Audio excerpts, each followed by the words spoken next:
12. novembrī Dundagas novadā darba vizītē viesojās valsts prezidents Raimonds Vējonis. Apmeklējuma laikā valsts prezidents iepazinās ar tālākās Ziemeļkurzemes novada attīstības tendencēm, kā arī lībiešu kultūra vēsturiskā mantojuma saglabāšanas veidiem.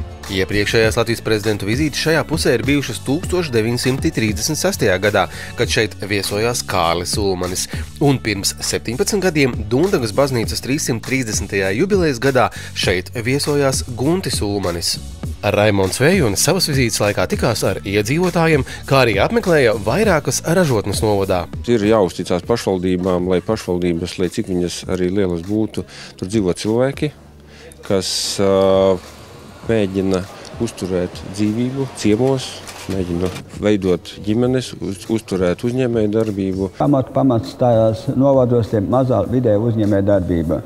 Un tas ir tas, ko mēs arī gribējām parādīt prezidentam, ka šīs darba vietas un šī iespējas varbūt arī nākotnē atgriezt savus ļaudis būtu pats galvenais un svarīgākais mums. 12. novembra vizītes Dundagas novadā laikā valsts prezidents apmeklēja Pāces vilnas fabriku, kas ir vienīgā ražotne Latvijā, kur veids pilnu vilnas pārstrādes procesu, izmantojot senas ražošanas iekārtas un dabīgās krāsvielas. Visu uzņēmumu vēsture ir sākusies jau no 1896. gada. Sākumā šeit bija dzirnavas, ražoja elektrību, ražoja vadmalas, mala miltus, un pamazām tas viss ap 1920. gadu jau nonāca līdz dzīves ražošanai un tā tālāk.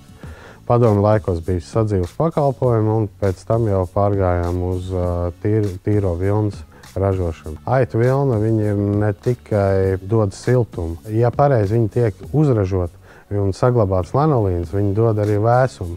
Kāpēc Kaukazā vīrieši staigā 40 grādos apmetņos aitas un cepurēs?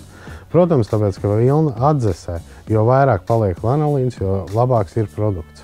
Mūsu fabrikā ir 3 pamatprincipi, pie kā es pieturos kā uzņēmuma vadītājs. Pirmais ir strādāt ar Latvijas vilnu, otrais vilnas mazgāšanas procesā neizmantot ķīmijas.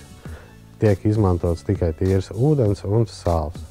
Un trešais jau ir krāsvielas, kas mums nāk atsevišķi no Šveices, Anglijas, no Vācijas, kur ir pazeminātais ķīmiskais sastāvs līdz minimumam, kas nesasniedz pat 1% no 100. Tas tieši, manuprāt, Latvijai ir nepieciešams stipras ģimenes, stipras dzimtas, jo no paudzes paudzē nododot biznesus, nododot tās zināšanas, kas mums ir, mēs jau padarām sevi stiprāku. Eksportējam mēs ļoti daudz un uz dažādām valstīm. Tās ir ne tikai Eiropas Savienības valsts, tā ir Japāna, ir Padomju Savienības bijušās valstis. Pāces vilnas fabrika ir ļoti labs piemērs tam, ja laukos ir uzņēmīgi cilvēki, viņi spēj radīt biznesu, radīt jaunas idejas un arī viņas pilnveidot. Un, manuprāt, šis ir ļoti labs piemērs, kā piesaistot vietējos Latvijas resursus, radīt tiešām ar mīlestību radītus produktus. Patiesībā te ir visa Latvija, un tā ir daļa no mums, jums. Jebkurš produkts, ko mēs izstrādājam, mēs viņu izstrādājam ar sirdi. Visā tādā tiek ieguldīts milzīgs darbs un paša tā apziņa un sirdslieta. Un es domāju, ka jebkurš produkts, ko mēs pamazām ražosim un centīsimies uz priekšu ražot, viņš noteiktā savā laikā gūs popularitāti. Segu un spilvenu šūšana ir jaunākā darbības sfēra, taču uzņēmuma vadība nedomā pie tā apstāties.